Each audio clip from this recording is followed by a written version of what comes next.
trandhek ler surya kembar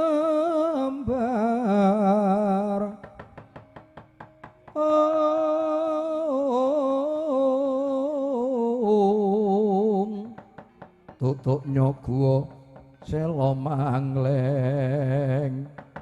gumregut magut mangajab manjing samudra laya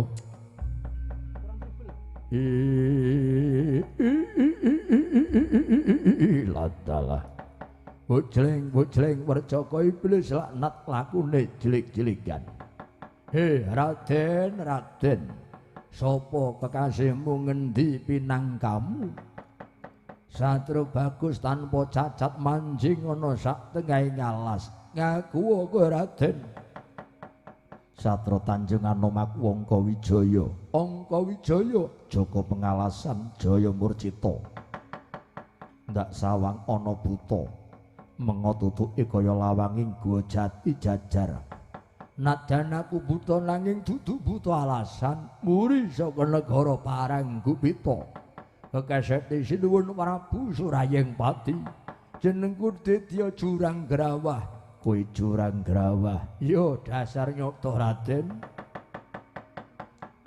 tumeka ning papan kene aku nedya tumuju ana ing negara Dwarawati wigatine bakal mboyong Kanjeng Ibu Wara Sembadra piye kok kowe kepok singgol karo Dewi Sembadra Raden tak kandhani Dewi Wara Sembadra kuwi calon dadi garwaning ratu Gustiku.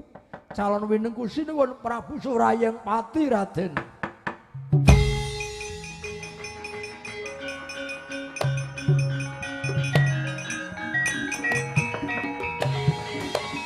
Gampang temen kowe nggebok koncane Kanjeng Ibu. Wah, yen ngono kowe anake lanang.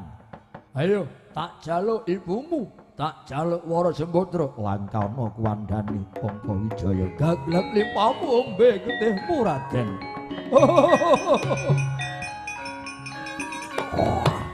Hei. Walo. Hei.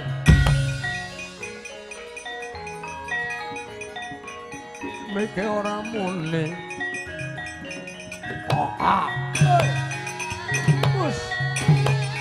Oh.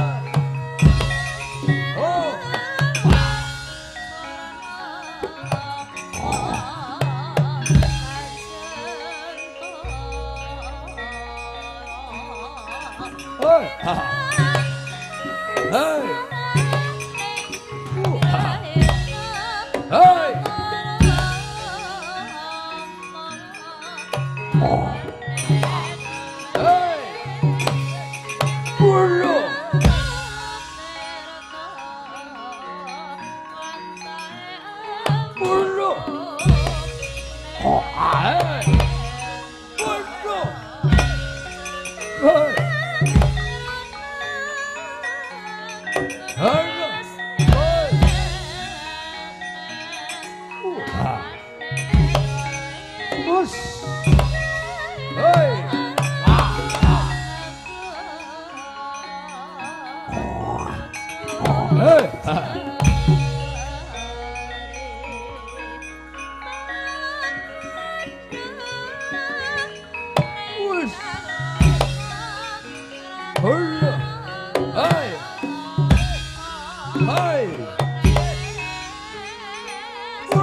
Mandek Raden ngenge aku kakang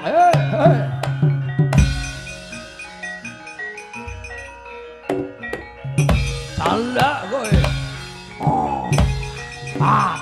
hei goblas kowe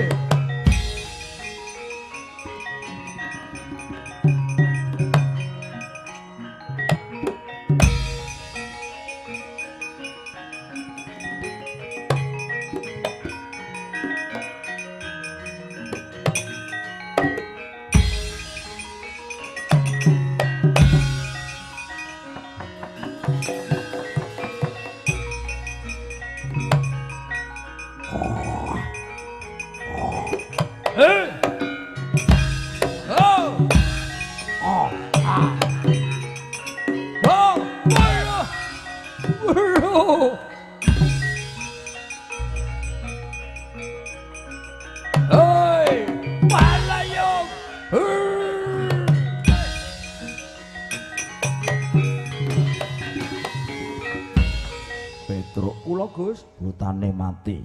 Lah kenapa wong pun pejah? Cemplungke mblumbang. Pun kersane teng mriki mawon. Mengko mundhak medeni bocah sing arep mlebu sekolah. Mara gage sing cedhak jurang, sing cedhak kalen cemplungno kalen. Gong, nek wis rampung dicemplungke kalen. Waduh ora ana kalene truk anane toilet e, Truk. Golek kalen ra nemu-nemu wong kok jeneng nek kon milih ku seneng milih kalen. Janji nompang raga ya ta ning dhuwur kalen, tutupi bagor utawa tutupi nganggo sarung bodol. Isis banget or tidak berbau. Cemplang-cemplung, cemplang-cemplung ngisore dingoni lele dombo. Terus lah nek wis lelene gedhe dibeleh nggo gawe makani Ndara Wiyaga. Aja do gelem. Aja gelem. Kowe lali kok nyemplungke malah lali. Ayo Gong aja nganti kaduan Gong.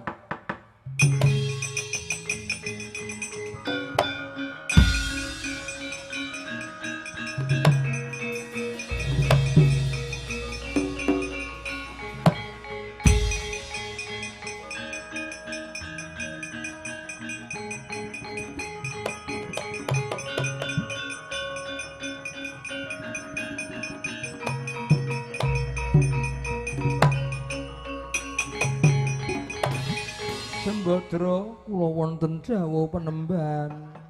Kowe sing kudu bekti karo wong lanang ya Sembadra, inggih ngestaken dawuh. Rane ngaku wong lanang wis tuwa, tegese tenagaku wis kendho. Ototku ya wis kendho, tenagaku ora kaya dene biyen jaman isih muda. Mula aja kendhat nggonmu gawe jamu. Jampinipun badhe ngersaken menapa? Golek seprit karo nduk bebek inggih dicampuri kopi inggih kapulaga cengkeh aja lali madu inggih menawi sampun blue band lajeng diudak nek wis diudak aja lali nganggo terigu menika badhe ngunjuk jamu menapa badhe damel pakan ulam ya nggo gawe jamu karo nggo makan iwak. Sebab nek dipakan iki engko iwake iso gedhe-gedhe. Mara-mara gedhe. Inggih, ora nganti sesuk-sesuk janji ngarep pakan iki mengko dumadakan dadi gedhe. Menapa perlu dipun buktekaken. Nek ora percaya kowe gawe ya. Saiki kowe gawe tak enteni ana kene.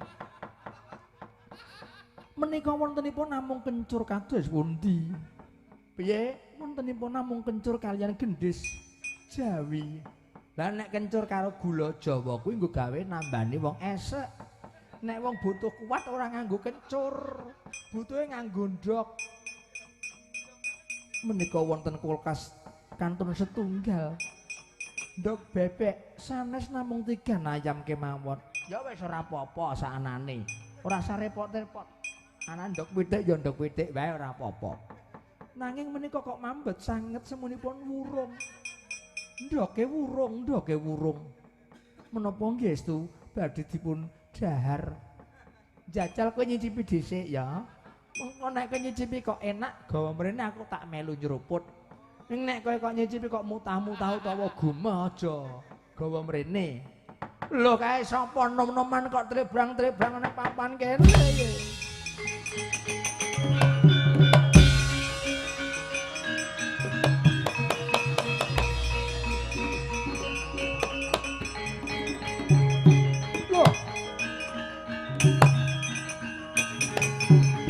Mangkang rasa sumbar lindu bumi gonjing kumaludu guntur ketuk umap kang joloni dilume mbak penyuku mambang hing ana bocah nom-noman nekani ning negara Ndwarawati sapa kowe menawi patukon dangu kalian kula Angka Wijaya kowe Angka Wijaya Abimanyu, kowe Abimanyu.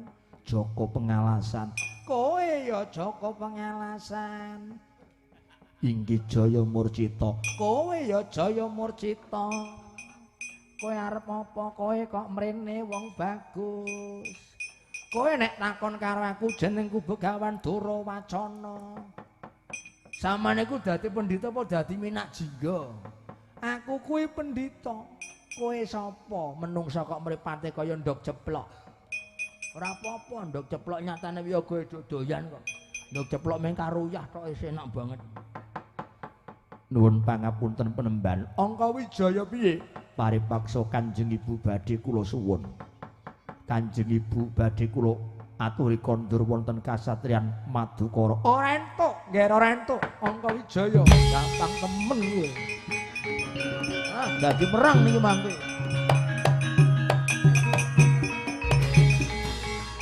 Sembadra kuwi wis dadi bojoku, wis minengku dening Begawan Durawacana. Paripaksa badhe kula suwun lan kula aturi kondur awit Kanjeng Ibu sampun winengku dening Kanjeng Rama Arjuna. Sumingkir ora gelem sumingkir tak gerayang kelakon dadi lebu palela kowe Raden.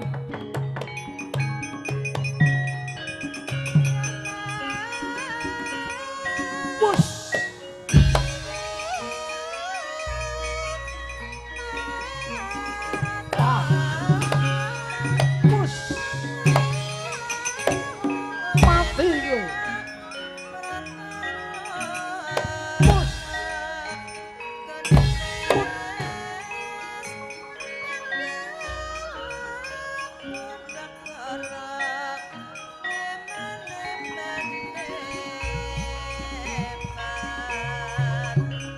ayo ngantomo Raden ora krasa.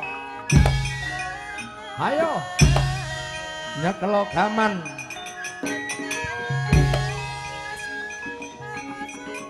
Amakno ora apa-apa. Ayo awas.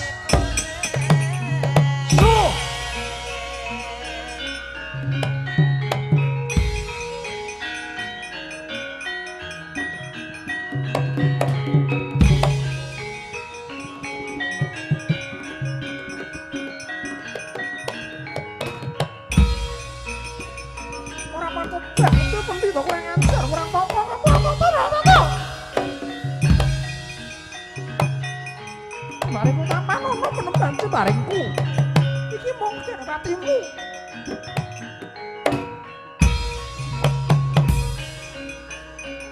Ayo, endi? Kena wae ora.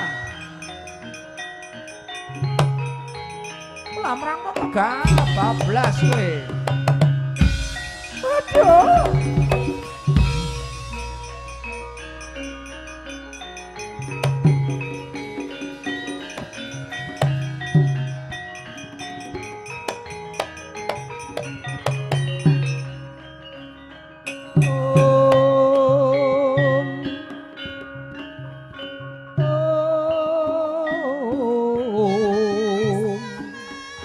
Nyata pandhita kang wis mlempat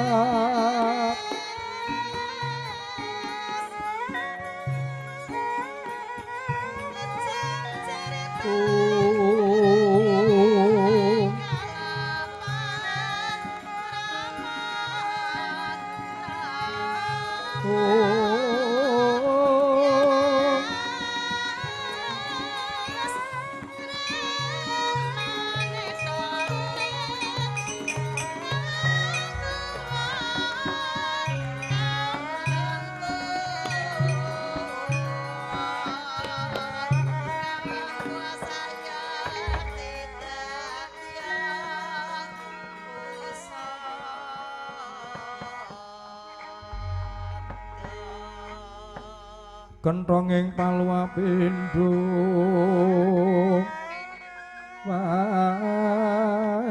wangsiting kakung karagan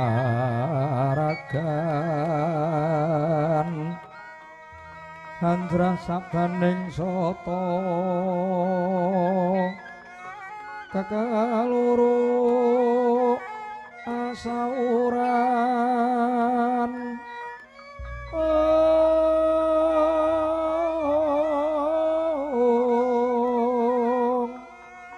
samono panme rahino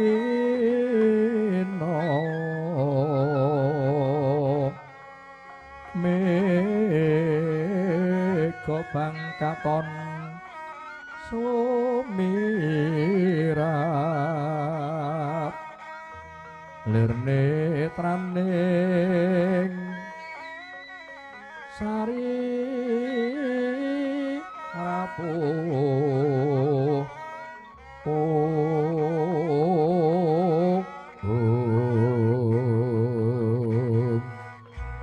Sri Kunting ocehan barum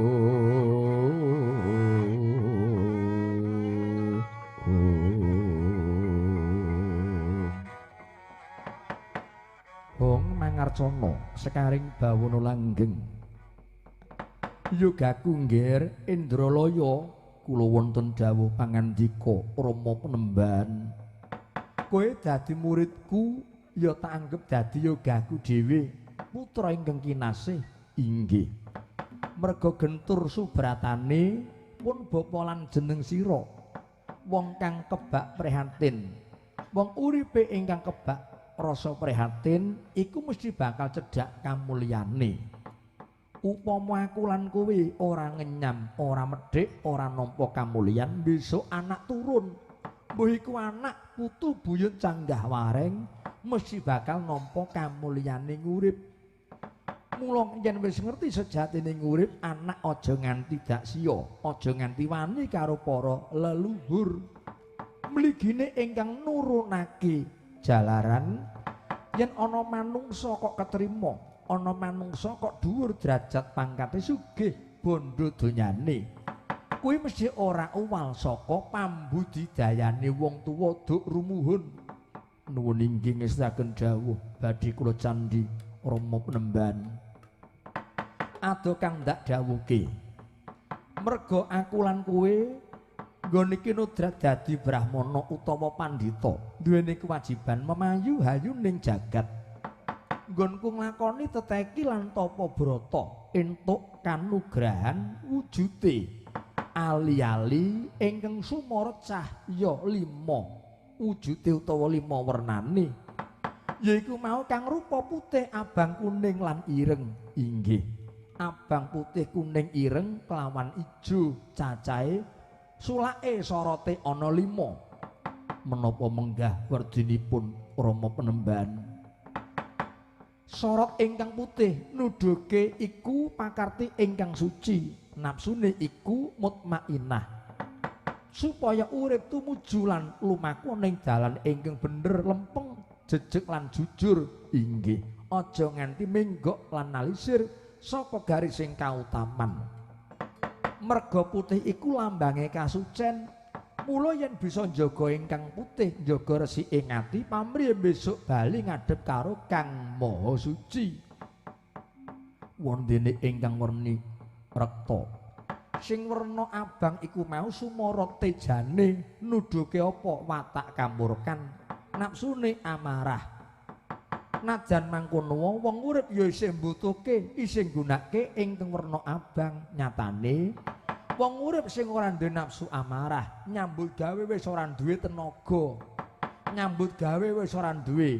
glagat utawa ora duwe semangat tekad sing gedhe anane mung pasrah jagong ya turu slonjor ya turu leye-leye ya turu inggih mekaten Penemban iya lajeng sorot ingkang jene sorot sing kuning nuduhke nafsu supiyah iku wujudke nafsu pepenginan nafsu kabirahen ing kono papan dununging gayuh kamulyaning urip derajat pangkat kaluhuran kawibawan lan pengasihan inggih mula supaya diwelas asih karo sak sesamaning tumitah kudu nengenke marang sing kuning inggih ning aja banget-banget nggone ngumbar nafsu supiyah merga iku bisa dadi panglorope urip wondene ingkang sorotipun menika cemeng sorote ireng kuwi nafsu alu amah wernane ireng dununge kiblat lor. Wujude apa? Iku kasantosan lan kekuatan. Wong urip ya isih mbutuhke kekuatan. Yen ora ana kekuatane ambruk nglumpuk kaya kapuk. Inggih. Jagung wae wis ora iso lempeng. Inggih. Nganggo kudung, nganggo topi, nganggo blangkon wae karep-arep dicopot wae. Hawane ya sing sumuk, gegere mbethut lan ya liyane. Inggih. Merga kekuatane wis kurang. Lajeng ingkang sorotipun menika ijem. Sorot ijo iki nuduhke apa? Kumpulaning kang patang perkara. Wujude badan wadak ya blegere menungso. Ingkang sorot 5 iku mau dununge nafsu. Mapane ning alam donya. Aja banget-banget nggone ngendoli karo gebyaring kadonyan. Ning kowe gendolana cahyaning Gusti ingkang ingaran Nur Muhammad ya Nur Cahya. Yen iso ngendhaleni kang 5 iku mau bisa njelma watak sing utama. Cakrane ngerat guna wekasaning kang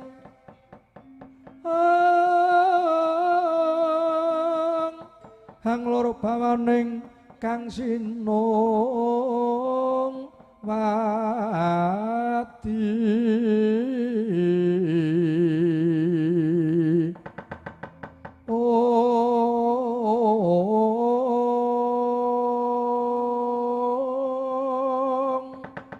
Jagat nyokang kinarya momong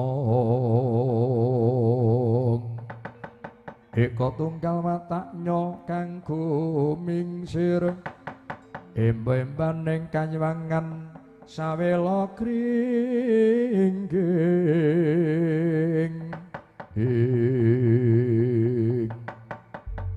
Indralaya kula wonten dawuh papan kene iki mengko bakale ana mendung tumiba ning papan kene. Lah ilange mendung mung kare ditontoni apa sing bakal tumiba nggih.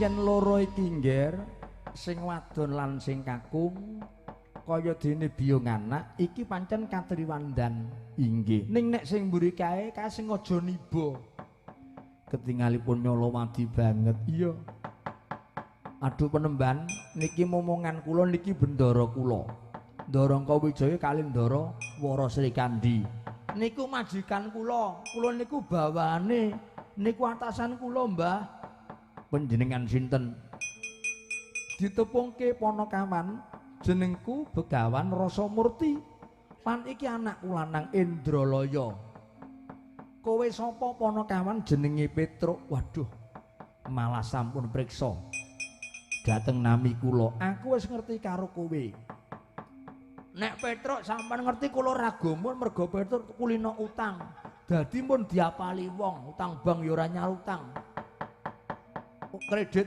motor ya macet mula dioyak-oyak debt collector ning ora kelakon sampean ngerti nek jeneng kula Bagong malah todoke dhewe nek jenengmu Bagong waduh kepleset Truk penemban kula nyuwun tulung bendara kula kali niki dipun usadani nek sampeyan iso nambani kok tak gaweke wedang pun karo tak pijeti wis tak pijeti ora usah mbayar kaya pinter-pinter mono kowe mijeti Panakawan Bagong.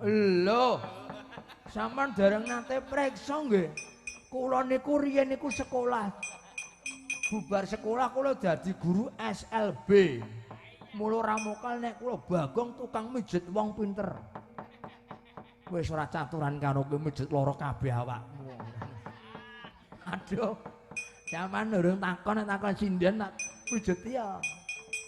Cemekel pupune.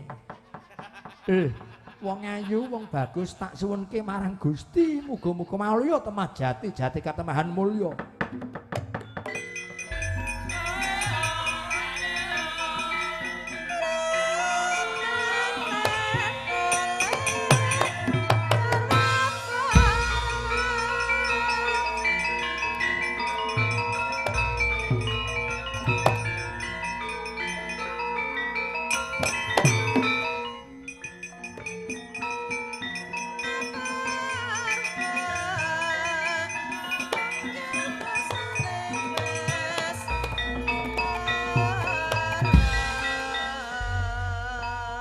Paduka menika sinten penemban? Paduka menika sinten penemban? Wong ayu ditepungke. Peparapku Begawan rasa murti lan iki mburi anakku lanang ya siswaku Indralaya. Kowe jenenge Sri Kandi nganti anakmu lanang jenenge Angka Wijaya. Ewa semanten Paduka sampun priksa, sampun uninga dhateng kula penemban. Wis ngerti kabeh, kowe ora sah crita ora sah ndongeng. Malih-malih menapa kowe teka mrene mung ngarep njaluk tulung. Waduh iki waskita banget, Gong. Waskita banget. Ora ngandel banget aku tak tese apa piye? Arep ngetes apa yamene kok ngetes barang. Mbah, jajal Mbah. Nek sampean kok pancen nuwun sewu lho, nuwun sewu sampean mundur. Iya ya Bagong ya. Nek sampean dadi pendhita kok pendhita sing ngampuh waskita, titik ing pamawas. Kula ajeng nyuwun pirsa. Kowe arep takon apa Bagong? Sak bubare niki mangke kan maem napa mboten jajal? Jujur lho, kudu jujur, ora kena goroh nggih. Nek enten nggih enten, nek mboten nggih mboten. Pamrih nek mboten mangke niki tak kon oyak. Ayo kondur, ayo do kondur. Numpak mobil. Tapi nek upami kok enten, pamrih kula jeng elek-elek engko dhisik dinteni. Enten napa mboten? Ya ana Bagong, mesti ana. Yakin? Yakin. Iki pendhita pengpengan waskita kok, Gong. Urung ngandel, urung ngandel. Lho kok urung ngandel piye wong mengko ya ana calone ya didhawuhi supaya maem. Nek pancen kok enten jajal lawuhe napa? Lawuhe. Panganan wae sing diomongke iki, Gong. Meneng kowe ora urung ya botoh ya. Jajal, lawuhe napa? Lawuhe mesti mengko ana jangan gori. Aduh, senengane kula jangan gori niku. Jangan gori. Sanesipun liyane kuwi ya ana rendang sapi. Waduh, iki apa Gong? Bayangke mang rendang sapi truk. Dimangsak iki ala Padang iki kok mesti ana duduhe jemek-jemek kae sithik banget sing rada leket banget coklat semune. Terus enten kerupuke mboten nganggo kerupuk urang. Lah niku kesenengan kula kabeh niku. Terus duduhe. Rening duduhe wis ora ana ya trima nganggo wedang tremos. Mengko disokke, dicampurke karo nggon rendang. Kuwi karo kena nggo gawe duduh. Piye, Gong? Nek pancen enten ora masalah ora apa-apa, sementing ana duduhe, Ora aku mudu nganggo iwak ning nikmat. Kula nyuwun pengayoman penemban. Kowe kok mlayu-mlayu Sri Kandi kenang apa? Atur uninga penemban. Bilih Pangeran Arjuna menika kendran tanpa pepoyan murca tanpa taliwara. Iya. Tumunten Kakang Mbok Warasembadra kondur dhateng Ndarawati. Kuciwanipun kelenggar menika Kakang Mbok menika nilaraken katresnanipun dhateng Pangeran Arjuna. Banjur Warasembadra kelenggar menika sampun minengku dening pandhita sepuh peparapipun Begawan Darawacana penemban.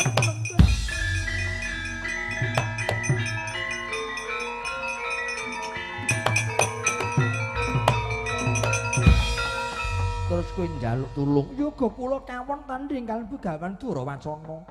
Kula nyuwun pengayoman, kula nyuwun konduripun Kanjeng Ibu wonten kasatriyan Madukara. Kula nyuwun supados Kakang Mbok menika emut dhateng Pangeran Arjuna. Iya, yen ngono geliak-geliak aku tak tumandang karo anakku lanang Indralaya. Nang aja banget-banget nggonmu jagake karo menungso, sebab menungso ki mung derma nglakoni pepesthen sing peparing sing maha kuwasa. Aku tak tumandang Sri Kandi Angka Wijaya kowe ndedonga ya, Nggir. Nuwun inggih ngesaken Jawa Penemban.